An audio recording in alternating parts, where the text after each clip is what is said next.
करेंगे वज़ीर आज़म के दौरा सिंध की खबर। इमरान खान की कराची में तहरीक इंसाफ के अरकान की मुलाकात हुई तो अरकान ने शिकायतों के अंबार लगा दिए। अरकान असम्बली ने इल्ज़ाम लगाया कि वफाक तीनों अस्पतालों की मॉनिटरिंग करे, बेज़ाब्तगियां उरूज पर हैं और सामान चोरी किया जा रहा है। मजीद जानते हैं समा के नुमाइंदे खुसूसी फैसल खान से। फैसल खान, शिकायतों के अंबार लगाए गए हैं, क्या शिकायत की गई? देखिए शाहजेब, अरकान सिंध असम्बली की मुलाकात हुई वज़ीर आज़म से और उन्होंने सबसे पहली जो शिकायत की वो तीनों अस्पतालों के हवाले से थी कि इन अस्पतालों को जब तक वफाक के सुपुर्द किया जाए इसकी जो है बाकायदा मॉनिटरिंग की जाए, क्योंकि उनको ये इत्तलात मौसूल हो रही हैं कि यहाँ से बेज़ाब्तगियां उरूज पर हैं और सामान भी चोरी किया जा रहा है। इसके साथ साथ उन्होंने कौमी असम्बली के जो तहरीक इंसाफ के अरकान हैं उनकी भी शिकायत की कि ये जो जितनी भी स्कीमें शहर में लाई जा रही हैं वो बगैर किसी जो MPA है उनसे मशवरा नहीं किया जा रहा और उस पर जो है वो काम किया जा रहा है। इसके साथ साथ उन्होंने वज़ीर आज़म से ये कहा कि कराची का सबसे बड़ा मसला पानी का है कि फौर अभी तक उस पर अमल दरामद नहीं हुआ, उस पर भी बिलफौर जो है कोई हिकमत अमली तैयार कर जल्द से जल्द इस मसले को हल किया जाए ताकि कराची के जो बाकी हैं जिनका पानी का एक बड़ा मसला है वो हल हो सके। जी वो भी हल हो सके। आपको बताएं वज़ीर आज़म की PTI कराची के MPS से मुलाकात हुई है। मुलाकात में MPS ने शिकवे शिकायत के अंबार लगा दिए। तीनों अस्पतालों की मुंतकली तक मॉनिटरिंग की जाए। अस्पतालों से सामान चोरी हो रहा है, बेज़ाब्तगियां अरूज पर हैं, ऐसी शिकायत की गई वज़ीर आज़म पाकिस्तान इमरान खान से। और ये भी कहा गया कि वज़ीर आज़म कराची में पानी का मसला फौरी हल कराएं, वफाक हुकूमत के 4 का मनसूबा खुद मुकम्मल करवाए। बहुत शुक्रिया, आप तफसीलन आगाह कर रहे थे फैसल खान। सिंध हुकूमत की बद इंतज़ामी और करप्शन अब और बर्दाश्त नहीं कर सकते। वज़ीर आज़म आइनी इख्तियारात इस्तेमाल करते हुए एमरजेंसी लगाएं। समा वज़ीर आज़म और PTI सिंध की कोर कमेटी के दरमियान होने वाली मीटिंग की अंदरूनी कहानी सामने ले आया। इमरान खान ने ग्रीन लाइन समेत वफाक की मनसूबे जल्द मुकम्मल करने का यकीन दिलाया। वज़ीर आज़म की जानिब से लाड़काना के लिए 1 अरब का हेल्थ पैकेज भी दिए जाने की तवक्को है। फैसल खान की रिपोर्ट देखिए। तहरीक इंसाफ सिंध के खिलाड़ियों का अपने कप्तान से बड़ा मुतालबा। PTI की कोर कमेटी ने पीपल्स पार्टी हुकूमत की करप्शन और नाअहली से निजात पाने के लिए आइनी इख्तियारात इस्तेमाल करने का मुतालबा कर दिया। दौरा कराची में वज़ीर आज़म से PTI रहनुमाओं की मुलाकात की अंदरूनी कहानी सामने आ गई। MPA और MNAs ने जियाली सरकार की दिल खोल कर शिकायत की। वज़ीर आज़म को बताया कि सूबाई हुकूमत की अदम दिलचस्पी का खमियाजा आवाम को शदीद मुश्किलात की सूरत में भुगतना पड़ रहा है। हम सब ने कहा है कि 149(4) के तहत पूरे सिंध में इमरजेंसी लगाएं ताकि 18 अमेंडमेंट के हवाले से जिस काम के लिए पैसा आ रहा है वो उस काम पर लगे। और हमने कहा नहीं तो 235 के तहत फाइनेंशियल बेशक इमरजेंसी लगाइए, लेकिन खुदारा सिंध को लुटने से बचाइए, सिंध को लुटेरों से बचाइए जिन्होंने सिंध को तबाह कर दिया, सिंध का पैसा खा गए। वज़ीर आज़म को सिंध के शोबाए सेहत के हवाले से भी आगाह किया। वज़ीर आज़म ने सूबे के मसाइल तरजीही बुनियादों पर हल करने की हिदायत की। कराची में ग्रीन लाइन समेत दीगर वफाकी मनसूबे भी जल्द मुकम्मल करने का यकीन दिलाया। वज़ीर आज़म की जानिब से लाड़काना के लिए 1 अरब रुपए का हेल्थ पैकेज भी दिए जाने का इम्कान है। फैसल खान, समा, कराची।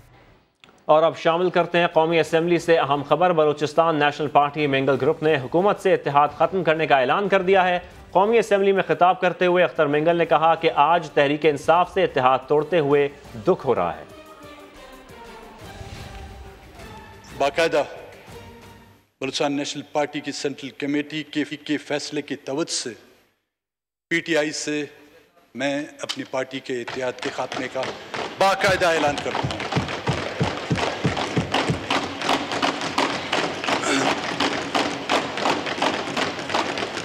अफसोस होगा मुझे, लेकिन क्या करें।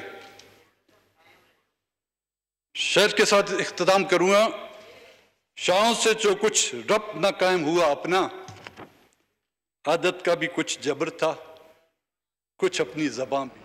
Balochistan national party Mengal group ने हुकूमत से इत्तेहाद ख़त्म करने का ऐलान कर दिया। कौमी असम्बली में खिताब करते हुए अख्तर मेंगल ने कहा कि आज तहरीक इंसाफ से इत्तेहाद तोड़ते हुए दुख हो रहा है। उन्होंने मजीद कहा कि ऐवान में मौजूद रहेंगे, अपनी बात करते रहेंगे। मुझे अफसोस होगा, लेकिन क्या करें। आपको बताएं कि अहम खबर है, बड़ी खबर है। हुकूमत के इत्तेहादी जो अलहदा हो गए हैं, Balochistan national party Mengal group ने हुकूमत से इत्तेहाद ख़त्म करने का ऐलान कर दिया है। कौमी असम्बली में खिताब करते हुए अख्तर मेंगल ने कहा कि आज तहरीक इंसाफ से इत्तेहाद तोड़ते हुए बहुत दुख हो रहा है। उन्होंने मजीद बात करते हुए ये भी कहा कि ऐवान में मौजूद रहेंगे और अपनी बात भी करते रहेंगे। मुझे अफसोस होगा लेकिन क्या करें। BNP मिंगल की कौमी असम्बली में 4 नशिस्तें हैं और BNP ने अब हुकूमत से अलहदगी का बाकायदा ऐलान कर दिया है। Balochistan national party mingle group ने हुकूमत से इत्तेहाद ख़त्म करने का ऐलान कर दिया है। कौमी असम्बली में खिताब करते हुए अख्तर मिंगल ने अफसोस का इजहार भी किया और ये भी कहा कि आज तहरीक इंसाफ से इत्तेहाद तोड़ते हुए दुख हो रहा है। जबकि मजीद बात करते हुए उन्होंने कहा कि ऐवान में हम मौजूद रहेंगे और अपनी बात भी करते रहेंगे। अपने नाज़रीन को ये भी बताएं कि BNP मिंगल की कौमी असम्बली में 4 नशिस्तें हैं और जबकि BNP ने अब हुकूमत से अलहदगी का बाकायदा ऐलान भी कर दिया है। कौमी असम्बली के इजलास में अहम खबर है, बड़ी खबर है और Balochistan national party mingle group ने हुकूमत से इत्तेहाद ख़त्म करने का ऐलान कर दिया है। कौमी असम्बली में खिताब करते हुए अख्तर मिंगल ने अफसोस का इजहार भी किया और साथ साथ कुछ बातें भी की और ये भी कहा कि हम ऐवान में मौजूद भी रहेंगे, अपनी बात भी करते रहेंगे, लेकिन इस इत्तेहाद ख़त्म होने पर हमें अफसोस भी है। मुझे अफसोस होगा लेकिन हम क्या कर सकते हैं। और अपने नाज़रीन को ये बताएं कि BNP मिंगल की कौमी असम्बली में 4 नशिस्तें हैं।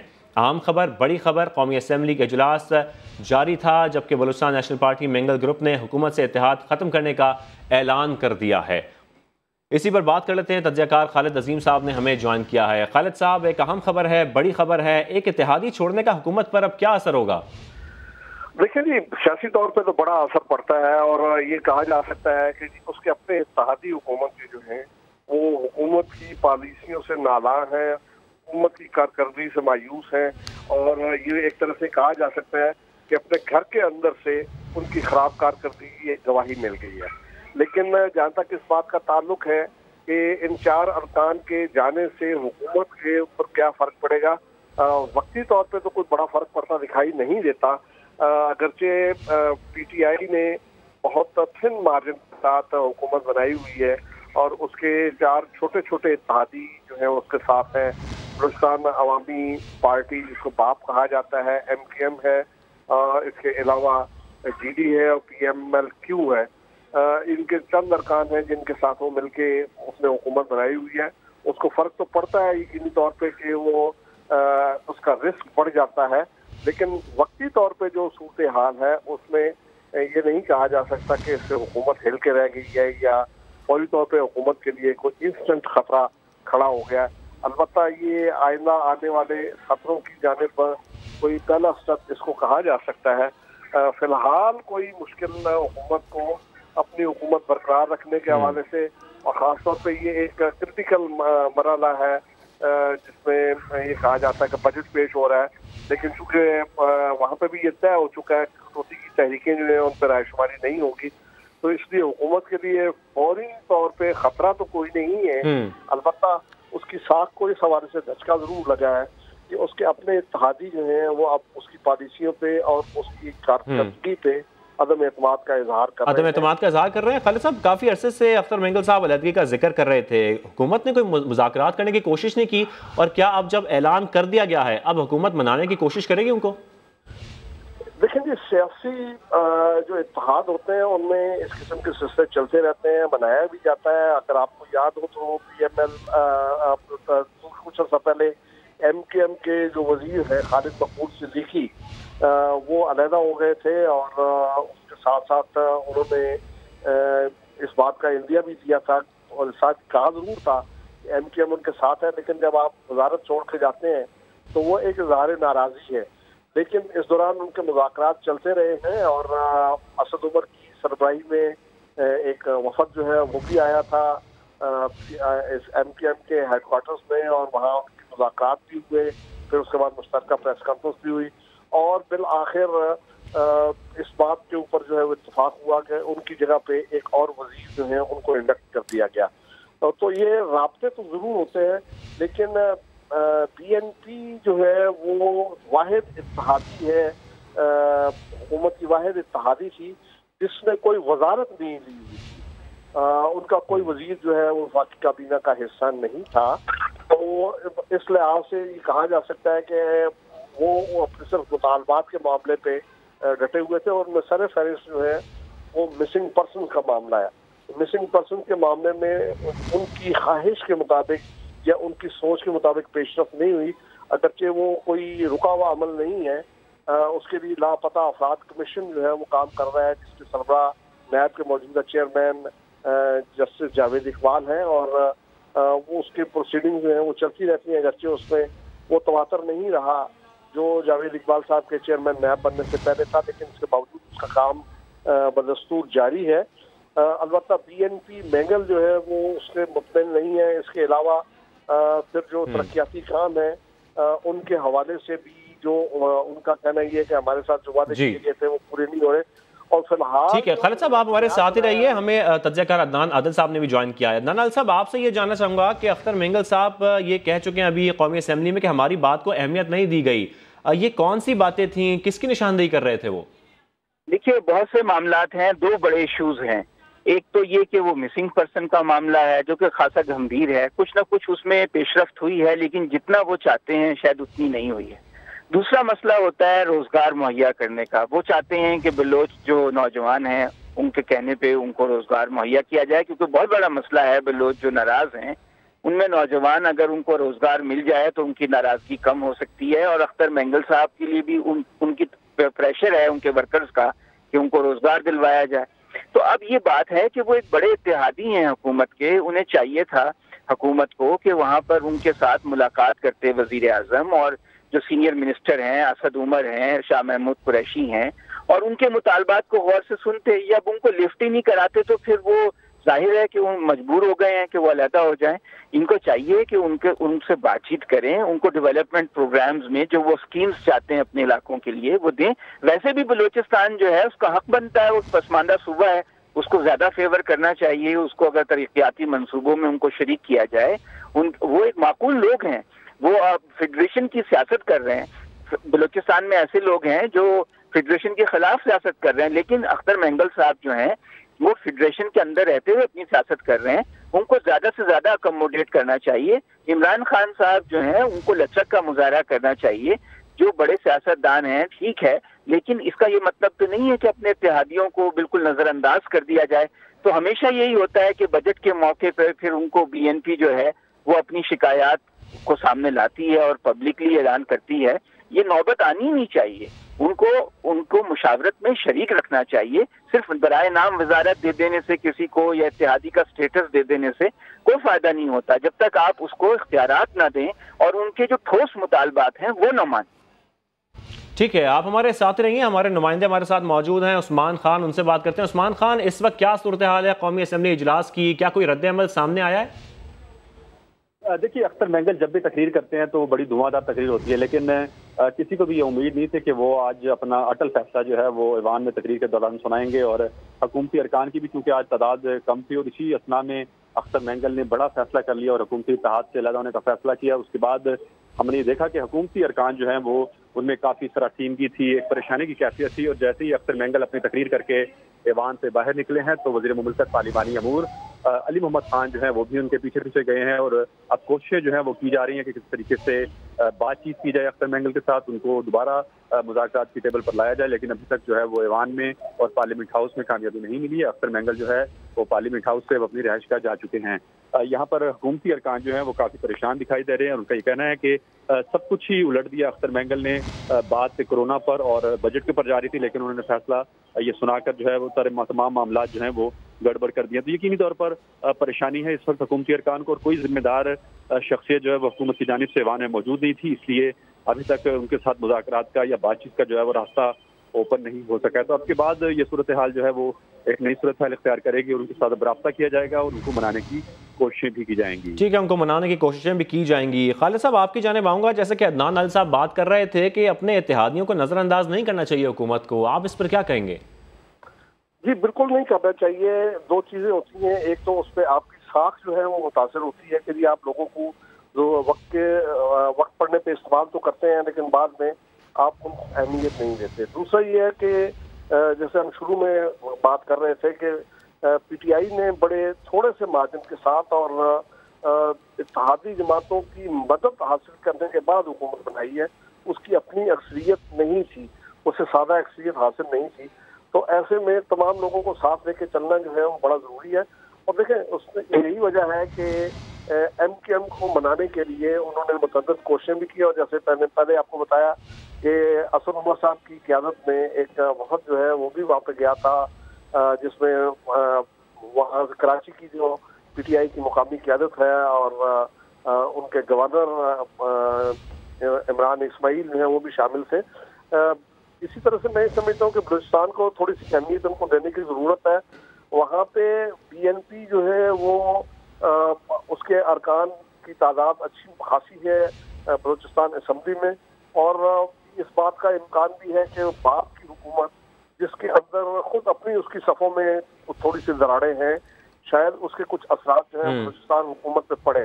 और बलूचिस्तान में हमेशा से हमने देखा है कि गैर मुस्तहकम हुकूमतें ही होती हैं और बहुत मुश्किल से रईसानी की हुकूमत ऐसी थी कि जिसके दौर में सारे के सारे पार्टियां जो हैं वो हुकूमत में शामिल थी, मासवाए यार मोहम्मद रेजा के जो अकेले उस वक्त अपोजिशन लीडर थे, तो वो उसने कुछ थोड़ा सा टाइम ऐसा गुजारा है। लेकिन बाकी हमेशा से अगरचे मुस्लिम लीग नून की वहाँ पे अक्सरियत थी, लेकिन हमें देखा कि जब वहाँ पे बगावत हुई तो उनकी अपनी पार्टी के अंदर से लोग उठ खड़े हुए और सनाउल्लाह ज़हरी की हुकूमत जो है वो उसको उलट दिया गया।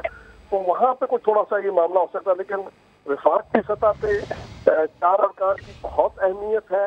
लेकिन मैं फिर ये कहूँगा इस वक्त जो नंबर गेम है, उस नंबर गेम में हुकूमत को कोई फौरी खतरा नहीं है। खालिद अजीम साहब, अदनान आलिम साहब, आप दोनों हमारे साथ थे, उस्मान हमारे रिपोर्टर हमारे साथ थे, आप तीनों का बेहद शुक्र। आपको बताएं तारिक अजीज़ की नमाज जनाजा लाहौर के इलाके गार्डन टाउन में अदा की जाएगी। इस हवाले से मजीद बात करते हैं समा के नुमाइंदे मोहम्मद कुर्बान से। मोहम्मद कुर्बान, कब अदा की जाएगी नमाज जनाजा, और यही बताएगा कि ताज़ियत के लिए कौन कौन पहुँचा है रिहाइशगाह पर? जी बिल्कुल, तारिक अजीज़ की ताज़ियत के लिए यहाँ पर उनके साथी जो थे फ़नकार और PTV से ताल्लुक़ रखने वाले प्रोड्यूसर्स, डायरेक्टर, उनकी आमद का सिलसिला यहाँ पर जारी है उनकी रिहाइशगाह गार्डन टाउन में। जबकि नमाज जनाजा उनकी बाद नमाज मगरिब 7:30 बजे अदा की जाएगी गार्डन टाउन, और गार्डन टाउन के मुकामी कब्रिस्तान में ही उनकी वालदा के पहलू में उनकी तदफीन की जाएगी। मज़ीद इस हवाले से बात करने के लिए हमारे साथ मौजूद हैं आगा कैसर, जो उनके प्रोग्राम नीलाम घर के प्रोड्यूसर भी थे, 16 साल तक उनके साथ काम करते रहे। जी सर, क्या कहना चाहेंगे, कुछ यादें उनकी हमारे साथ शेयर करें। तारिक साहब के लिए मैं क्या कहूँ, तारिक साहब बड़े शफीक इंसान थे, बड़े मोहतरम उस्ताद थे, बड़े गरीब परवर इंसान थे और मोहब्बत करने वाले इंसान थे। आज वो अपने खालिक हकीकी से जा मिले, और तारिक साहब जो थे वो एक बाकायदा मारूफ कंपेयर तारिक अजीज़ सोशल मीडिया पर लिखे गए अपने आखिरी पैगाम में ज़िंदगी की तरफ से मायूस नजर आए। तारिक अजीज़ ने गुज़िश्ता रोज़ अपने ट्वीट में लिखा, यूँ लगता है वक्त थम गया है, रवा दवा ज़िंदगी रुक गई है। कई दिनों से बिस्तर पर लेटे लेटे सोच रहा हूँ कि आज़ादाना नक्लो हरकत भी मालिक की कितनी बड़ी नेमत थी। न जाने पुराना वक्त कब लौट के आता है, अभी तो कोई उम्मीद नज़र नहीं आ रही।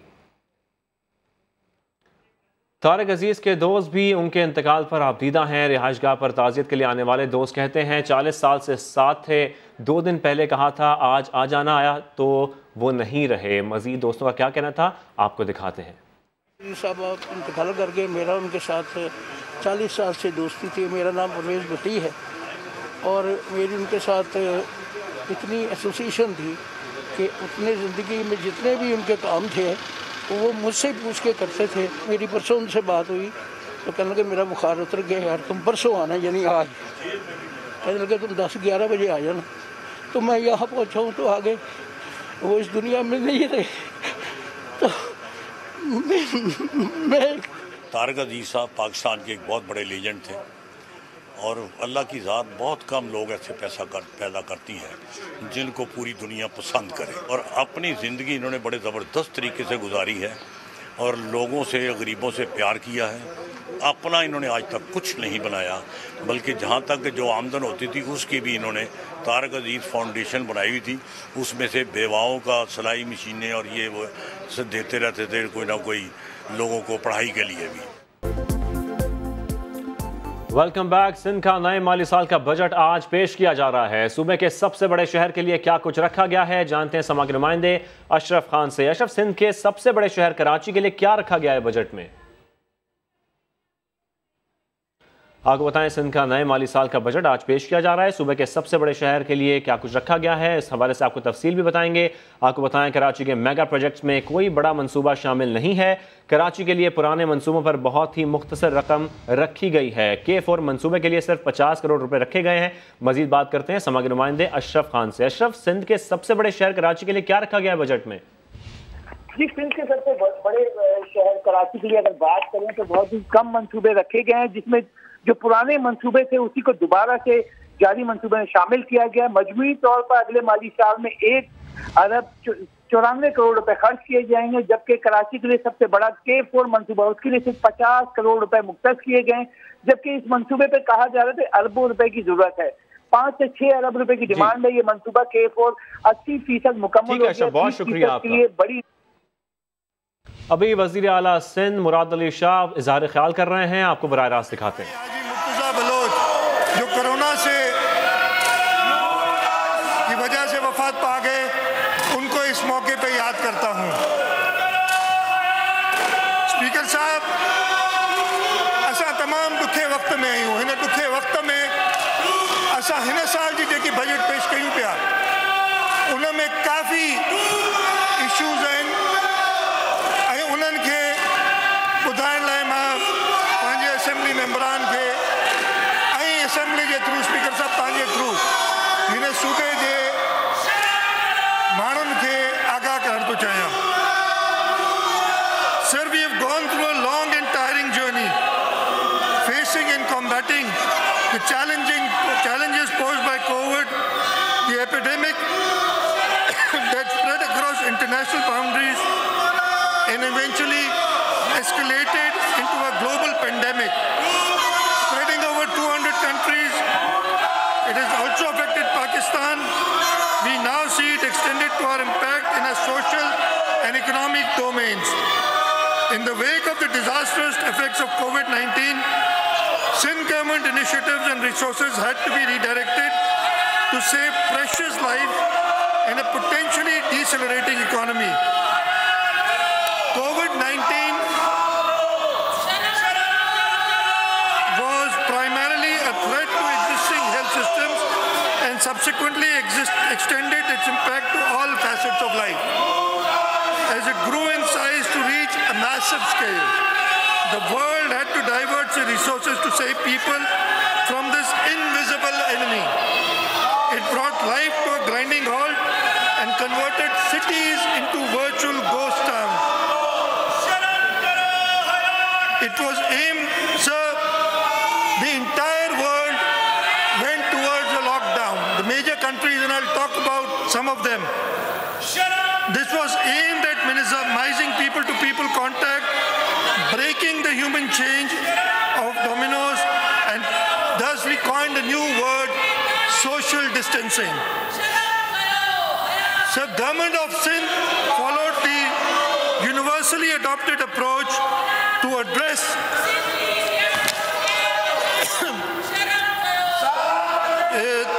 this virus. Steps were taken as soon as its first case surfaced on 26th of February 2020, and schools were immediately closed to protect our children. We moved towards closing down all places where people could gather, and a lockdown was imposed on 23rd of March 2020. This continues to be enforced in one way or the other throughout the country. So as soon as we imposed the lockdown, other provinces followed suit, and the entire country imposed a lockdown. Sir, I would like to mention that in the entire world, 2 different approaches were used. One, what I call the capitalist approach, which talked about quote daily wages, but in their mind they had the interest of the capitalist, of the industrialist. Second was the human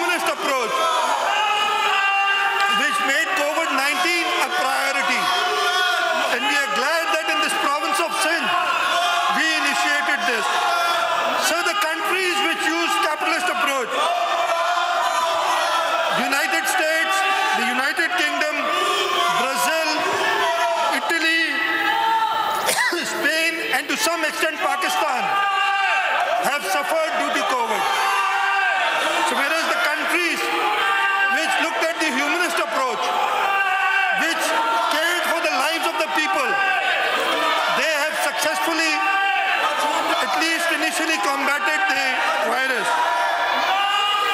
I'm talking about China, Greece, Australia, Taiwan, and New Zealand. So New Zealand has successfully countered the COVID virus. They have defeated Corona. But so we need not worry, because in 1992, Pakistan beat New Zealand in the World Cup, and we are still rejoicing that. And unfortunately, we are still suffering because of that. Sir, the government of Sindh did not rely on the lockdown alone. We diverted our resources towards providing better health facilities and towards supporting the common man facing a potential meltdown, as the economy came to a near standstill as a result of an imminent national lockdown. Sir, I would like to highlight some of the major steps taken by government of Sindh. We created a coronavirus emergency fund with an initial outlay of ₹3 billion. Initially, ₹1.3 billion was contributed from the government of Sindh and around ₹1 billion from the employees of the government of Sindh. Provision of money is monitored and approved by a committee headed by the Chief Secretary Sindh. The committee has strong representation from the private sector for ensuring transparency as well as neutrality in the processes. We hired one of the top 4 audit firms, which has already submitted its first report. So we didn't forget our health professionals.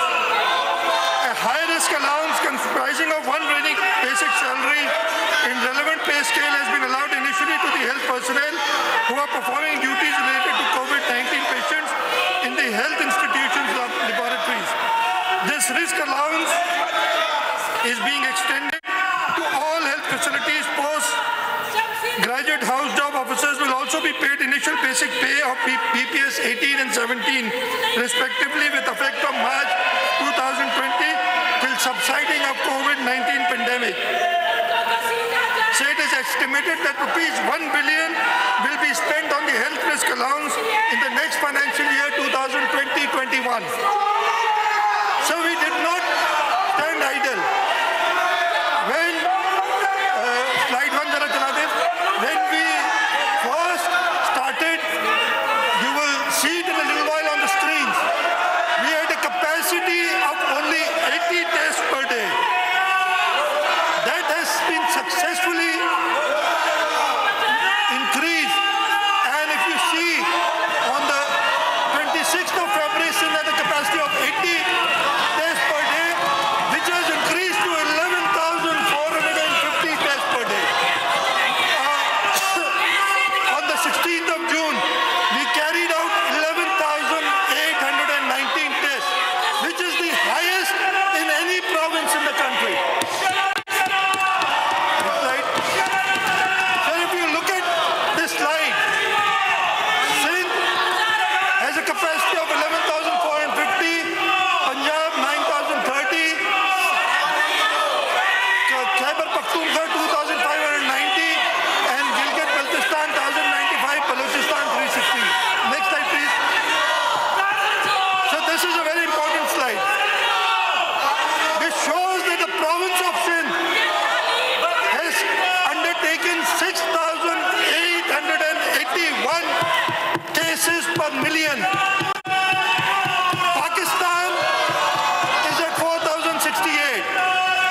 Sir, if you look at the other countries, we have even beaten India. The province of Sindh has beaten India, which otherwise has 4,186 tests per million, but we have 6,881 tests per million. Off कर दे इसको. Off कर दे इसको. Sir, to cope with the extraordinary situation arising out of COVID-19, health sector being the frontline service provider, expeditiously initiated steps to make necessary arrangements to avoid a big human disaster. वज़ीर आला Sindh Murad Ali Shah budget पेश कर रहे हैं। Sindh assembly में budget तकरीर के दौरान अपोजिशन शोर शराबा कर रही है। वज़ीर आला मुराद अली शाह को बजट पेश करने में मुश्किलात का सामना है। फिलवक्त इतना ही, देखते रहिए समा।